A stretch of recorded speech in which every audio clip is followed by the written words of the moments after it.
Okay. నేను Geography class చెప్పడం జరిగింది.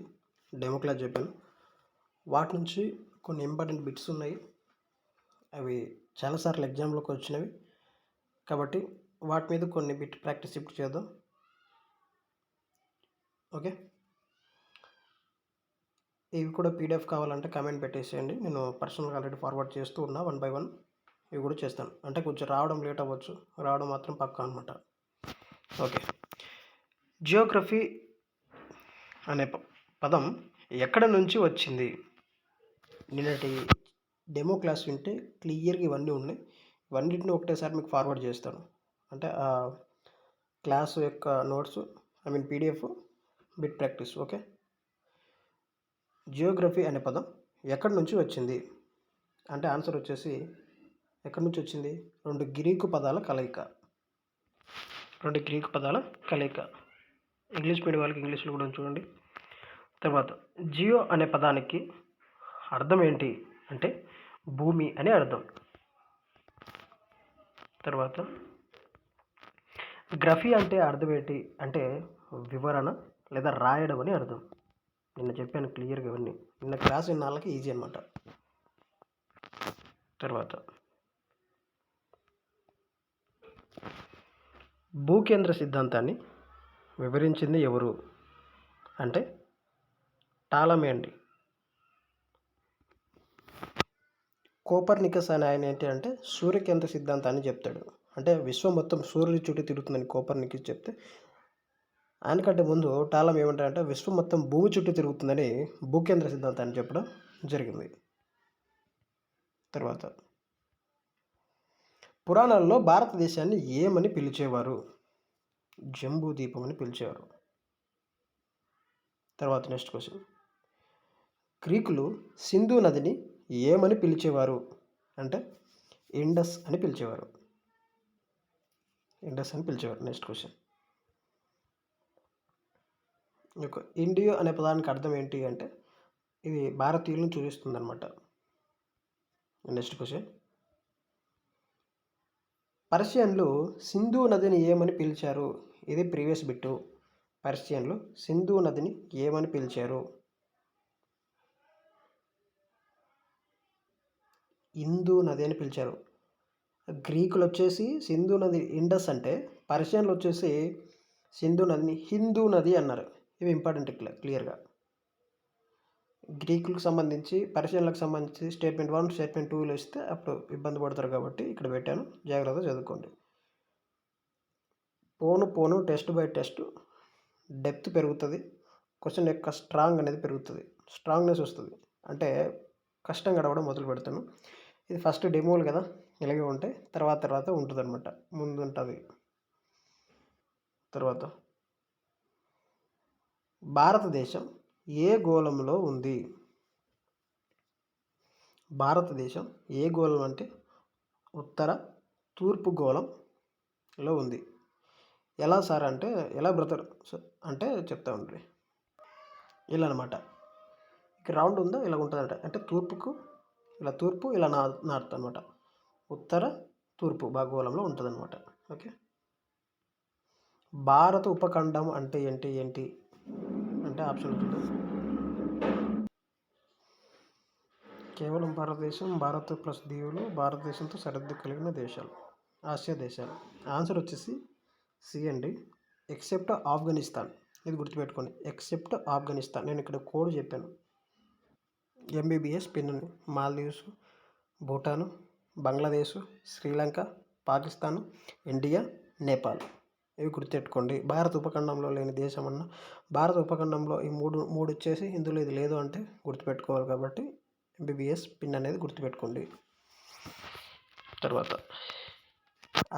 ఆ కోడ్లో ఎం అంటే ఏంటి అంటే మాల్దీవ్స్. ఓకే.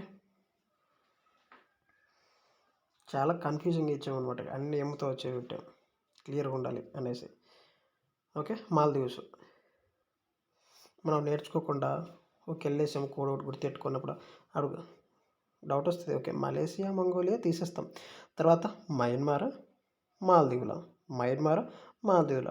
డౌట్ ఉంటుంది. కాబట్టి సబ్జెక్ట్ నేర్చుకునేటప్పుడు క్లియర్గా నేర్చుకోండి. నేను ఒక వీడియో చేస్తానండి నాకున్న ఎక్స్పీరియన్స్తో ఎలా కన్ఫ్యూజ్ అవుతాం ఎగ్జామ్ హాల్లో ఉన్న ఎలాగుంటుంది, హాట్ సీట్లో అప్పుడు కూర్చున్నప్పుడు మన పరిస్థితి ఏంటి అనేది దాని మీద ఒకటి మాట్లాడదాం.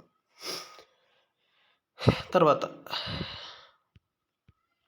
బి అంటే బూట. ఎంబీబీఎస్ పిన్లో కోడ్లో బి అంటే ఏంటి అంటే మీకు గుర్తుండుకోవడానికి ఈ కోడ్ నుంచి పెట్టాను అనమాట.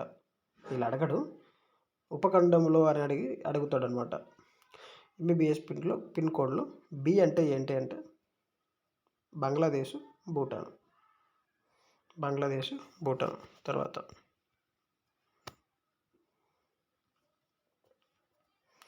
23.5 డిగ్రీల అక్షాంశం ఏది అంటే 23. ఇప్పుడు గ్లోబ్ ఉంటుందండి, ఇందులో 23.5 డిగ్రీలు ఏంటి అంటే భూమధ్య రేఖ 0 degrees అండి. తర్వాత పైన కర్కట రేఖ, కింద మకర రేఖ 23.5 డిగ్రీలు ఉంటాయి. ఓకే, ఇక్కడ ఆన్సర్ ఏంటి అంటే కర్కట రేఖ, మకర రేఖ, ఈ రెండు ఆన్సర్. తర్వాత ఇది కూడా ఇవి కూడా ప్రాక్టీస్ చేస్తూ ఉండండి. స్టాండ్ కొన్ని ప్రీవియస్ బిట్స్ కలిపి ఇచ్చాను కాబట్టి అవి రిపీట్ అవ్వడానికి ఛాన్సెస్ ఉంటుంది. వీటి ప్రింట్ తీసుకోండి లేదా అలాగే పెట్టుకొని చదువుకోండి. ఓకే, ఇవన్నీ ఎవరికైతే ఈ పీడిఎఫ్లు కావాలో కామెంట్ చేయండి. అలాగే ఈ పీడిఎఫ్ ఎలా ఉంది అన్నది కూడా కామెంట్ చేయండి. పీడిఎఫ్ కావాలన్న వాళ్ళు పీడిఎఫ్ కానీ కామెంట్ చేయండి. ఓకే, తర్వాత కర్కట రేఖ భారతదేశాన్ని ఎలా విభజిస్తుంది? కర్కట రేఖ భారతదేశాన్ని ఎలా విభజిస్తుంది? 2 సవిభాగాలు చేస్తుందండి, అలా ఉత్తరం, దక్షిణం. తర్వాత కర్కట రేఖకు ఉత్తరంగా, ఇప్పుడు భారతదేశంలో కర్కట రేఖ వెళ్ళింది, నిన్న క్లియర్గా మ్యాప్లో ఎక్స్ప్లెయిన్ చేశాను. కర్కట రేఖ పై భాగం ఉత్తరంగా ఉన్న భాగాన్ని ఏమంటామంటే సమశీతోష్ణ స్థితి మండలం అంటాం. కర్కట రేఖకు ఉత్తరంగా ఉన్న భాగం అంటే కర్కట రేఖ నుంచి పైకి ఉన్న భాగాన్ని ఏమంటామంటే సమశీతోష్ణ స్థితి మండలం అంటాం. తర్వాత నెక్స్ట్ కర్కట రేఖకు దక్షిణంగా ఉన్న మండలాన్ని ఏమంటాము అంటే కృష్ణ మండలం అంటాం. తర్వాత కర్కట రేఖ భారతదేశంలో ఎన్ని రాష్ట్రాల గుండా వెళ్తుంది? ఇది ప్రీవియస్ బిట్టు, చాలా ఎగ్జామ్స్లో అడిగిన బిట్టు. కర్కట రేఖ భారతదేశంలో ఎన్ని రాష్ట్రాల గుండా వెళ్తుంది? ఇది ప్రతి ఒక్కరూ కామెంట్ చేయండి. కర్కట రేఖ భారతదేశంలో ఎన్ని రాష్ట్రాల గుండా వెళ్తుంది? ఇది ప్రతి ఒక్కరూ కామెంట్ చేయండి. ఇది ఖచ్చితంగా కామెంట్ చేయండి. ఈ బిట్ నేను ఎక్స్పెక్ట్ చేస్తున్నా, వచ్చే ఛాన్సెస్ కూడా ఉన్నాయి.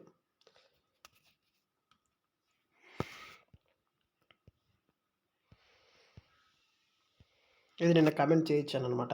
అదే పని చెప్పి కొంతమంది చేశారు, వాళ్ళు గుడ్ అబ్బా, వాళ్ళు చెప్పినది వింటున్నారు కొంతమంది, వాళ్ళు ఖచ్చితంగా క్వాలిఫై అయిపోతారు. ఎందుకంటే వాళ్ళు చెప్పినట్టు చదువుతున్నారు. కర్కట రేఖ మొట్టమొదటిసారి ఏ రాష్ట్రంలోకి ప్రవేశిస్తుంది అంటే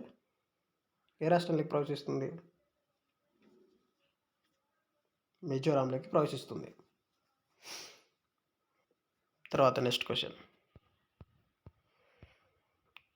కర్కట రేఖ అత్యధికంగా ఏ రాష్ట్రంలో ప్రయాణిస్తుంది అంటే మధ్యప్రదేశ్. కర్కట రేఖ అత్యల్పంగా ఏ రాష్ట్రంలో ప్రవేశిస్తుంది అంటే రాజస్థాన్. కర్కట రేఖను ఖండించే నేషనల్ పార్క్ ఏంటి? వెరీ వెరీ వెరీ ఇంపార్టెంట్ అండి, కాన్హా నేషనల్ పార్క్. కర్కట రేఖను 2 సార్లు తాకే నది ఏది? మహి నది అండి. తర్వాత హుగ్లీ నది ఏ రాష్ట్రంలో ఉంది? పశ్చిమ బెంగాల్లో ఉంది. తర్వాత దామోదర్ నది ఏ రాష్ట్రంలో ఉంది అంటే ఏ రాష్ట్రంలో ఉంది? జార్ఖండ్లో ఉంది. తర్వాత బెండ్ అండ్ కెన్ నదులు ఏ రాష్ట్రంలో ఉన్నాయి? ఎక్కడున్నాయి? మధ్యప్రదేశ్లో ఉన్నాయి. తర్వాత మహి అండ్ సబర్మతి నదులు ఏ రాష్ట్రంలో ఉన్నాయి? గుజరాత్లో ఉన్నాయి. తర్వాత భారతదేశ కాలమానిక రేఖగా ఏంటి చూపిస్తుంది అంటే 82.5 డిగ్రీల తూర్పు రేఖాంశము.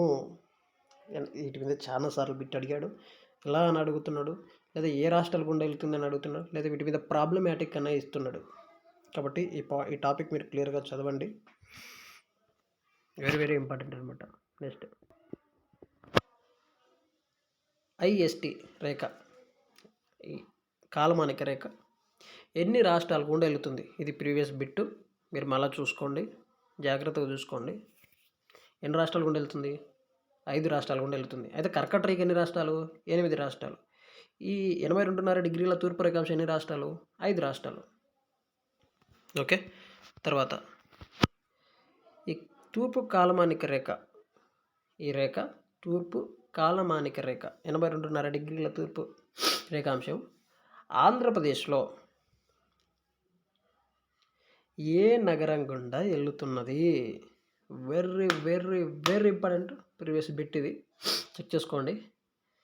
కాకినాడ. ఇవన్నీ ఎందుకు ఇస్తున్నాను మీకు అంటే, మీరు సబ్జెక్ట్ కొత్తగా చదువుతున్న వాళ్ళైనా సీనియర్లైనా ఎవరైనా సబ్జెక్ట్ బిల్డ్ అవ్వడానికి. సీనియర్లకు ఎలా ఉంటుందంటే రివిజన్ ఉంటుంది, కొత్త వాళ్ళకి ఎలా అంటే బేసిక్ పునాది పడుతున్నట్లు ఉంటుంది. ఒక సబ్జెక్ట్ని సడన్గా వెళ్ళేసి నేను మొత్తం డీప్గా చెప్పేస్తే మీకు ఏమీ అర్థమవుతుంది. స్టెప్ బై స్టెప్ చెప్పుకుంటూ వెళ్తేనే మీకు అర్థమవుతుంది. ఓకే. ఇవన్నీ పీడిఎఫ్లు అన్నీ మీ దగ్గర పెట్టుకోండి, ప్రశాంతంగా చదువుకోండి.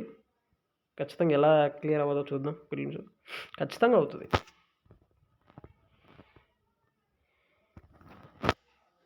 కర్కట రేఖ మరియు 82.5 డిగ్రీల తూర్పు రేఖాంశం ఎక్కడ కలుస్తున్నాయి? ఛత్తీస్గఢ్లోని బైకుంఠాపూర్ వద్ద కలుస్తున్నాయి. ఛత్తీస్గఢ్లోని బైకుంఠాపూర్. వెరీ వెరీ వెరీ ఇంపార్టెంట్ అండి. ఈ లైన్ ఒకటి రాసి పెట్టుకోండి, ఇంపార్టెంట్, చాలా ఇంపార్టెంట్. ఇప్పుడు చెప్పిన అన్నిట్లో 30 క్వశ్చన్ చాలా అంటే చాలా ఇంపార్టెంట్. ఈ పీడిఎఫ్ కావాలంటే కమెంట్ చేయండి, నేను ఫార్వర్డ్ చేస్తూ ఉన్నాను. జియోగ్రఫీ అది ఇది 2 ఫార్వర్డ్ చేస్తాను. ఓకే. ఆల్ ది బెస్ట్ అండి. ఇక్కడ వచ్చి ఆన్సర్ బైకుంఠపూర్. ఇవన్నిటి నుంచి కనీసం ఈ 30 క్వశ్చన్ అట్లీస్ట్ 1 క్వశ్చన్ అన్న వస్తుంది. పేపర్ ఈజీగా వచ్చిందంటే ఈజీగా వస్తుంది. ఈసారి ఒక క్వశ్చన్ అన్న రావడానికి ఛాన్సెస్ చాలా ఎక్కువ ఉన్నాయి. నేను ఇస్తున్న ప్రతి క్వశ్చన్ ప్రీవియస్ పేపర్ నుంచే. తర్వాత ఈ క్వశ్చన్ పేపర్ ఎలా ఉందో అందరూ కామెంట్ చేసేయండి. ప్రతి ఒక్కరూ లైక్ చేయండి, కామెంట్ చేయండి, మీ ఫ్రెండ్స్కి షేర్ చేయండి. ఓకే. బాయ్. చదవడం మాత్రం ఆపకండి, చదువుతూనే ఉండండి. ఇప్పటికీ ఇండియన్ సొసైటీ ఒకటి చెప్పాను, తర్వాత జియోగ్రఫీ ఒక పేజ్ చెప్పాను, తర్వాత హిస్టరీ చెప్పాను. ఒక్కొక్కటి పీడిఎఫ్ వచ్చేసి ఒక 4 పేజెస్ ఉంటుంది. 4 మొత్తం 12 పేజెస్. ఈ 12 పేజెస్ మీరు చక్కగా చదువుకుంటే రేపు లేదా మొన్ననాడు అంటే డే ఆఫ్టర్ టుమారో ఒక గ్రాండ్ టెస్ట్ పెడతాను వీటి మీద. వీటి నుంచి కనీసం కొన్ని మార్క్స్ రావడానికి ఛాన్సెస్ ఉంటాయి. సో కాబట్టి ఆ ఎగ్జామ్కి సిద్ధపడండి. చూద్దాం ఎవరికి ఎక్కువ మార్కులు వస్తాయో, ఎవరు బాగా చదువుతున్నారో. ఓకే. All the best.